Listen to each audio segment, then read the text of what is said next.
Bien, bueno, buenas tardes. Entre tantas malas noticias de los últimos días, es una excelente noticia que este salón esté lleno en la tarde de hoy. En mi caso voy a hablar, como se anunciaba, sobre los efectos de la ley de urgente consideración en relación a la universidad y al sistema universitario y terciario de educación de nuestro país. Pero antes, muy brevemente, quisiera destacar algo que recién la decana también mencionaba, y es que me parece que el hecho de, en actividades como estas y otras, detenernos en estudiar los efectos y las consecuencias de esta ley en relación a la convivencia democrática, a las libertades públicas, a la educación, a las empresas públicas, por nombrar algunas de las áreas donde esta ley tiene consecuencias muy marcadas, no nos debe hacer perder de vista que la propia ley, este propio instrumento de combinar lo que se llama una ley ómnibus con el dispositivo de urgente consideración, tiene consecuencias muy negativas en relación a lo que es un debate democrático apropiado. En tanto pasa por urgente consideración una cantidad enorme de temas, de artículos que no son urgentes,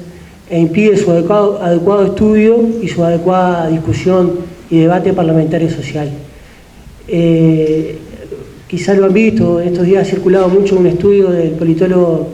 Chaschetti que compila un poco la utilización de este tipo de norma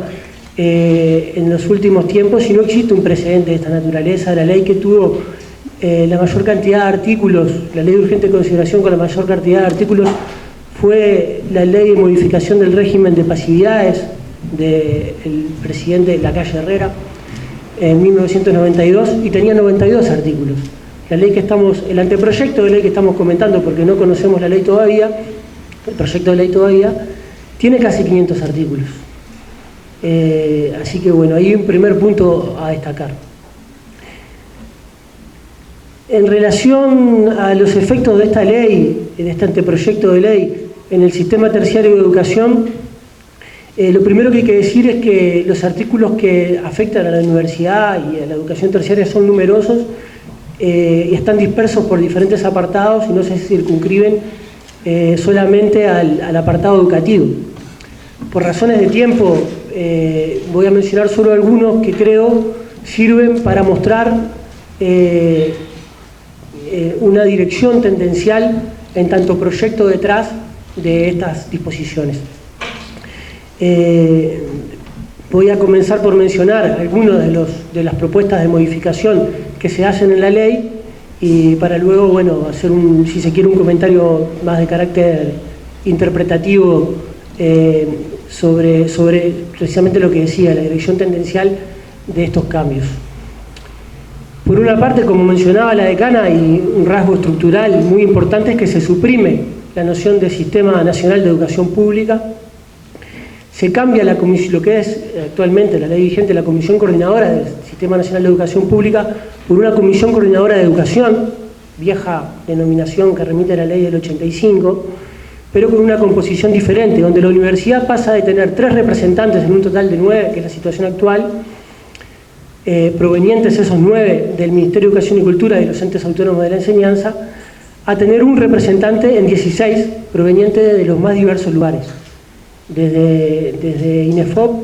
a las universidades privadas, a la formación militar y policial, etc. La universidad pasa acá a tener la misma representación que las universidades privadas, o que, por ejemplo, INEFOP. Otro aspecto muy importante es si uno lee el anteproyecto de ley en relación a la educación, es como se imagina al redactor tomando la ley de 2008, la ley vigente de educación, ley general de educación vigente, poniendo control F, público, suprimir. Se elimina de todas partes la mención a la educación pública, que, como mencionaba la decana, pasa a ser la educación. Se sustituye la expresión de educación pública por acción educativa. Y en relación a la educación terciaria, se modifica el artículo 83 de la Ley de Educación vigente, solo para eliminar la palabra pública, donde decía Sistema Nacional de Educación Terciaria Pública, ya es no pública, digámoslo así. Junto con lo anterior hay un conjunto de artículos que están dedicados a eliminar la presencia de la Universidad de la República en comisiones, como es el caso de la educación no formal, o diluirla en representaciones a acordar hasta el momento con la UTEC, ¿no? Así es el caso, por ejemplo, de las comisiones departamentales de educación, donde hay hoy una participación prescriptiva de la Universidad de la República, pasa a haber una representación de las universidades públicas. Y se agregan a las instituciones privadas. Con esto, de algún modo se diluyen o se equiparan, más allá de los juicios de valor o de las posiciones, de las concepciones, etcétera, instituciones de magnitudes y alcances incomparables, ¿no? Para que tengan una idea en relación, si tomamos, ya que estamos hablando de las comisiones departamentales, la matrícula total en el sistema terciario en el interior del país, la universidad tiene, según datos 2019, 14.000 estudiantes en el interior sin contar los posgrados, lo cual equivale al 46% de la matrícula total fuera de Montevideo, que es una cifra similar a la que tienen los institutos de formación docente. La UTEC, por ejemplo, tiene un 4 por 5% de esa matrícula total.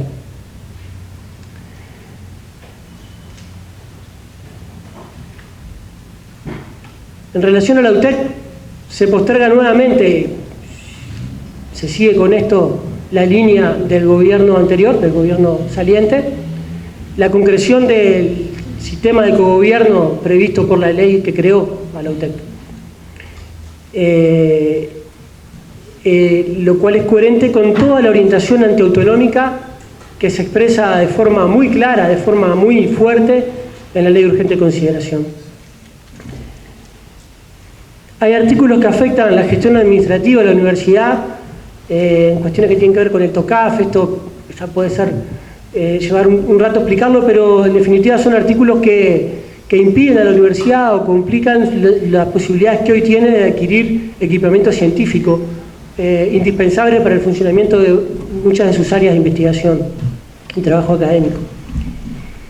Está el artículo que ha tenido más resonancia, ¿verdad?, que es el que tiene que ver con las reválidas, que es un artículo que todavía tiene muchas zonas oscuras, porque parece muy claro que el Ministerio de Educación y Cultura, que es a donde iría ahora la potestad de revalidar los títulos emitidos, los títulos de educación terciaria universitaria emitidos en el extranjero, no cuenta con el aparato ni las posibilidades institucionales, académicas para responder a esas demandas y a esas situaciones. Y a su vez es un cambio que tiene un contenido simbólico ineludible, porque es una transformación, un cambio de la ley orgánica de la universidad, la ley orgánica de 1958, con todo lo que esta ley representa para los universitarios y para la cultura educativa de nuestro país, con lo cual, más allá de la medida en sí, que vale aclarar que la universidad está revisando la forma en que resuelve esta temática, más allá de la medida en sí, tiene este contenido simbólico muy importante. Y después hay una serie de artículos que tienen una orientación, entiendo yo, bastante marcadamente privatizadora, o tendientes a generar las condiciones institucionales para eso. Por ejemplo, se elimina un fragmento del artículo 14 de la Ley de Educación, de la ley vigente de la Ley General de Educación,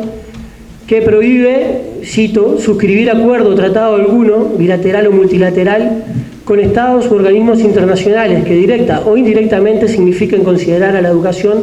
como un servicio lucrativo o alentar su mercantilización. Eso lo conocemos desde que se divulgó la ley de urgente consideración en enero, y realmente ha encendido las alarmas de todo el mundo, ¿no? Es muy fuerte ese cambio, y yo volví a pensar en esta modificación cuando escuché el discurso del presidente Luis Lacalle Pou el 1 de marzo en el Parlamento, al asumir la presidencia de la República, donde, no sé si ustedes lo notaron, pero en el momento que habla sobre la educación, voy a citar una parte breve después podemos volver sobre la cita entera para darle más contexto, pero dice: sabemos que hay una posibilidad inminente, dice Lacalle Pou, estoy citando, de que universidades del mundo vengan a complementar el sistema educativo en esta materia, tecnología, información y comunicación, que pueden significar un fuerte apoyo para la necesaria descentralización demográfica y económica de nuestro país. En los próximos meses tendremos oportunidad de ver si la asociación entre una propuesta de modificación y esta mención en el discurso es pertinente o no. Pero creo que podemos especular con que hay algo que va a venir por ese lado, porque a ver, ¿de qué estamos hablando con universidades del mundo que vengan a complementar el sistema educativo? Las relaciones entre las universidades de todo el mundo son más viejas que la existencia de los estados. Relaciones entre universidades de nuestro país con las universidades de otros países son la organización en todas las áreas de conocimiento, forman parte de la organización académica normal de los vínculos transversales que unen a los investigadores y a los académicos, a las investigadoras y a las académicas, no solo con su institución, sino con su comunidad disciplinaria, multidisciplinaria. Entonces, ¿cuál es de qué viene esta novedad? Tendremos ocasión de averiguarlo. En la misma línea se incluye un artículo, vamos más rápido. En la misma línea se incluye un artículo para habilitar al Estado a conveniar con instituciones privadas por asesoramiento técnico-científico. Es el numeral 20, el artículo 268 de la Ley de Urgente Consideración. Y también hay cambios en relación a la formación docente, que entiendo habilitan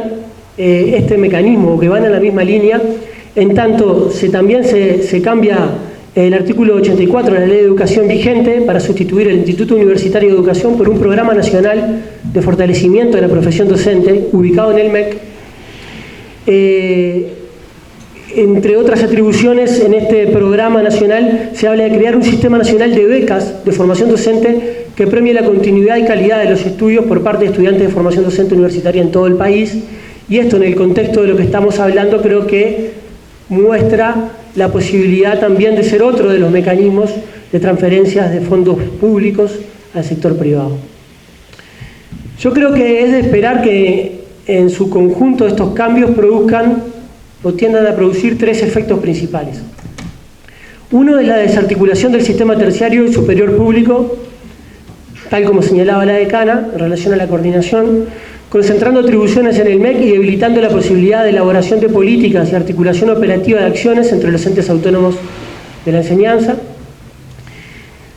Segundo, la quita de peso político y de atribuciones y representatividad a la Universidad de la República. Y tercero, el crecimiento del poder de las instituciones privadas y la apertura de mecanismos de transferencia directa. Los mecanismos de transferencia indirecta ya existen y han incluso crecido. Se trata, en definitiva, entiendo, de pasar de una concepción de sistema público coordinado a una de Estado evaluador y administrador, gestor, de un sistema mixto público-privado en competencia. Y con esto no quiero decir que la LUC va a producir eso, sino estoy, subrayo, hablando de la dirección tendencial de concepción de proyecto que entiendo está detrás de este paquete de transformaciones.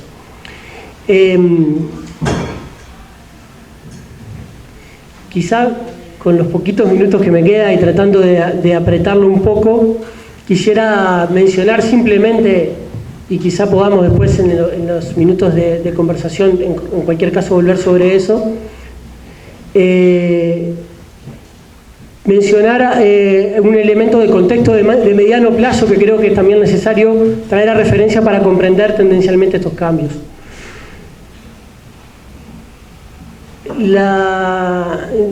Vamos a decirlo en breve, desde 2012 al menos la matrícula privada en el nivel universitario en nuestro país se mantiene en una situación de meseta, no ha crecido. Creció mucho a partir del decreto 308 de 1995 que